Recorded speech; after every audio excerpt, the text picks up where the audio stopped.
What's up, guys? Adam here with Anabolic Climbing, and today we're doing our 6-month check-in of 6 months on test, 6 months training with a coach, going over all the drugs we've taken, all the things we've tested, changes in body comp, changes in performance, and the vibe for this one is very much slowly and then all at once. So, if you're new here, sit back, relax, grab yourself a beverage, and we are going to jump into it.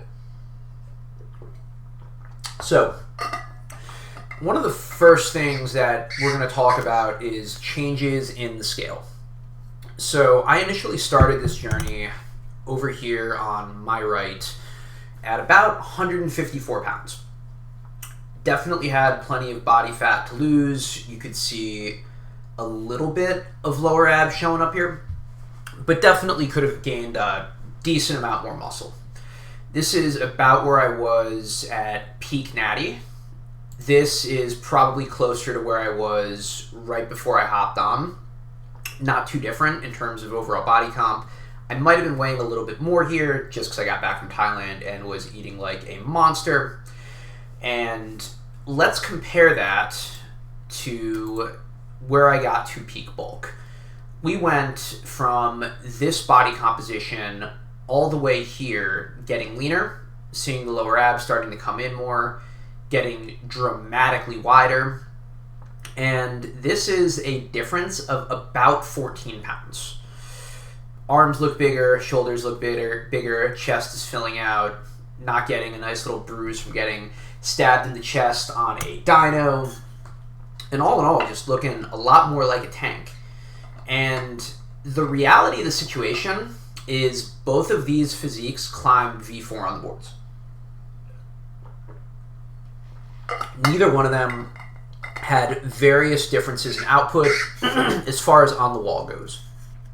Physique on the left definitely lifts more, definitely deadlifts more, and we're going to go into each one of those differences soon.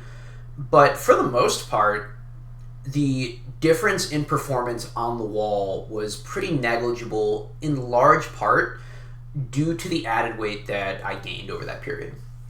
I could definitely tread water in my climbing performance as I gain weight, but being able to progress while gaining mass was very, very difficult for me.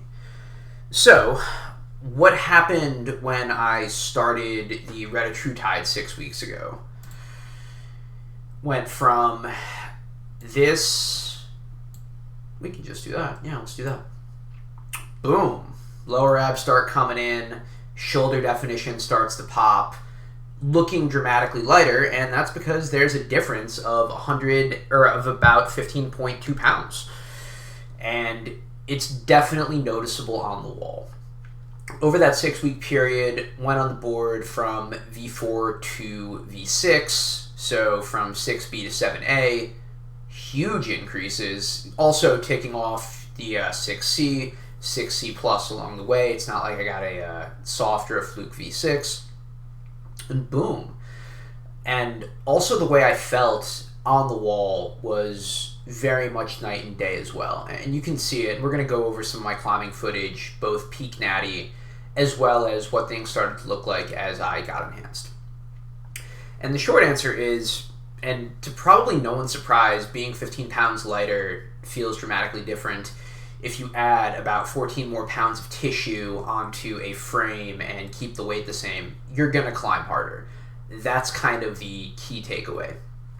And, you might realistically be saying to yourself, well, what if I'm already pretty lean at my current body fat? Will anabolic androgenic steroids make an improvement for you? And the answer is I don't know. We're going to have to test that out, especially now that I'm more in line with a climber's leanness as I begin to add more tissue in the next couple of months, how that's going to impact.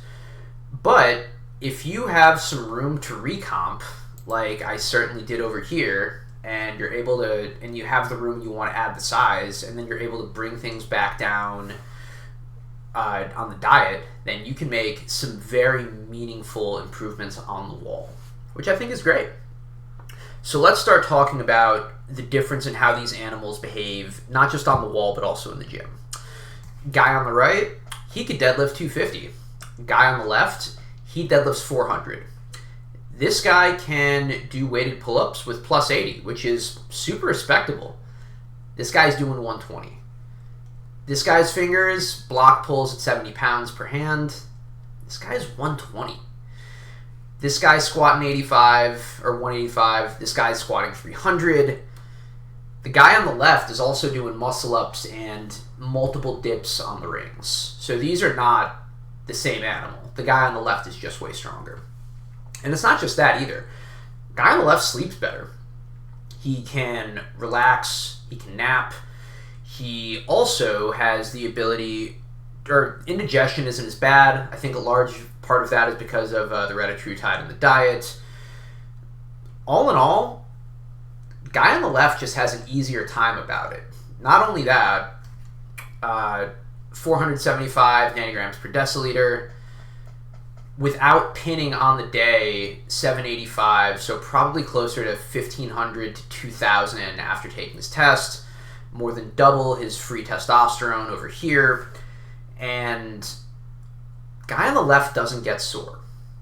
I get tight, I get tired, but I can go really freaking hard in the gym, and I'm okay, man. Like I said, I'll be a little bit slower the next day, but I don't get the chronic brain fog. I don't feel like I got hit by a car. I just feel better, man. So it's just an easier time recovering. Recovery, I think, particularly at the end of this weight cut, was one of the things I was the most shocked by. And also, I think being in better condition has a lot to do with that as well. So, let's compare climbing footage for a little bit. First V6. This is after about 5 attempts, too. Smooth, strong, being able to stick moves, decent flexibility, plenty of power, endurance isn't stopping. Let's compare that to where I started in terms of both body comp. This was right before, this is November. Haven't had a chance to get on anything yet. Not moving super well. A lot of wasted movement. Plenty of base strength, that's for sure. But a lot of room for improvement. Definitely less decisive. Definitely more green. I think that's a pretty fair statement. Now, for the record, I was not always a trash climber. This is about a year ago, almost to the day. Gym V6, which I would probably argue is probably closer to V5. And by the way, there's one hold on here that's pretty tough. Toe hook is dope. And you'll sort of see it when it gets a little bit closer. But, you know, after several attempts, plenty of flow, things are moving well. Definitely look like I know what I'm doing. It's not like I don't know how to climb. This is crux right here. Keep the back step, watching the swing, being able to grip it. Oh yeah, casual catch. But yeah, definitely doughier on the way down, and that's to be expected. Favorite V7 climb I ever did, also last year. Sick dyno, bro. Great catch. It's not like I didn't know how to climb prior to hopping on the sauce, but the difference in power and what I'm able to grip on is just dramatically different. And even though I'm still doing a lot of big moves on big holds, what you're starting to find now is I can definitely have sustained power, not just for one move, but for multiple. Being able to do lock-offs is way more comfortable. Being able to do powerful move into powerful move is no longer a big deal. Being able to pull through on worse holds is becoming a lot easier as well.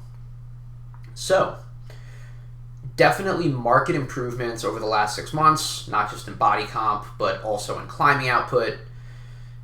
What drugs did it take to get me here? And the answer is 200 tests per week, about 10 milligrams of Anavar a day, or 70 per week. 100 Masteron at the end per week, but that's really only been for the last 10 days. Didn't really need to add it, but I definitely like the feel to keep my estrogen a little bit more in check. You probably won't have estrogenic signaling at 200 tests, but I do.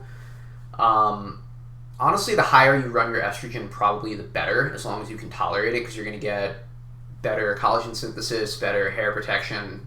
Estrogen is dope, but, staying or going from like 40 to 30 in my perspective on nanograms per deciliter, probably to my benefit. But I know guys that run it and like having their estrogen in the 80s, and that's where they feel best. But the craziest part is, despite the anabolic load on all of that, plus the retatrutide, plus the SLU-PP332, the guy on the left has better blood work than guy on the right. How? How was I running orals for 7 or 8 months and having better HDL and LDL balance plus liver markers? And the answer is ezetimibe. Adding that in definitely helped get the LDL in check for the first time in probably 5 years. So yeah, looking cute, feeling cute, climbing cute. And, I called my coach right after I finished the 6 yesterday, and I stopped in the parking lot for like 30 minutes, just a little bit out of breath, but mostly just over the moon. I've been training really hard for the last few months, even though I've been climbing for 6 years at this point. This is the first real concerted effort I've made to get as strong as possible, to really push it, to train in a regimented fashion. And yeah, man, just elated, over the moon. And it's been 5 months of effort, and then just the last 6 weeks has been slowly and then all at once. It's been slowly getting stronger, slowly getting bigger, slowly moving better, getting a bit more flexible, shoring up this injury, building up this body part, strengthening this link in the chain. And then as soon as the weight started coming off, PR, PR, PR, PR. And by the way, that's not just on the wall, that's also in the gym. My best deadlifts happened as I was lower weight versus when I was higher, even in calorie deficits. My weighted pull-ups shot up disproportionately. Like, I was getting stronger as I was getting leaner. I PR'd at 90 pounds when I was 167, and I was PRing 120 at 155. And the difference in weight doesn't account for the difference in strength. I think there's something to be said for carrying less fat and just feeling more flexible to move the weight, at least for me personally. And I just love the concept of just the slow rise followed by the exponential curve, like the exponential progress. And, if you would have asked me 6 months ago what the success rate's going to be, I wasn't sure. I would have expected that my labs probably would have gotten a little bit worse. I would have expected that performance would have gotten better, but health markers might have been more questionable. And that just doesn't seem to be the case.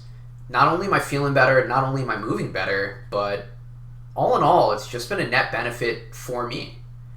Does that mean that you at age 25 should hop on? No, probably not. And I say this almost every video, but I stand by it. The only reason to do drugs is because you want to. Not for social media, not to hit a goal. I knew I was going to be on this journey for probably 20 years, and I'm glad that I finally took the plunge and got into it, and felt that I was ready to handle it, and so far, so good. Anyway, if you're new here, feel free to like, subscribe, drop a comment, either feedback, something you want me to test. And we're about to start a 6-week performance block. So I'm going to see if we can throw a V7 in the mix, see if I can work on my contact strength a bit more as far as getting maybe a V7 down there. Really excited to just push it as hard as I can. And, V6 is a great watermark for right now. Rainbow Rocket's a long way away. We have probably another 9 to 15 months until that attempt goes in. And I gotta get a whole lot stronger between now and then. But so far, based off of the rate of progress, I definitely think it's not impossible. So, as always, appreciate you guys. Happy sending. Adam with Anabolic Climbing. Have a great one, and see you guys in the next one.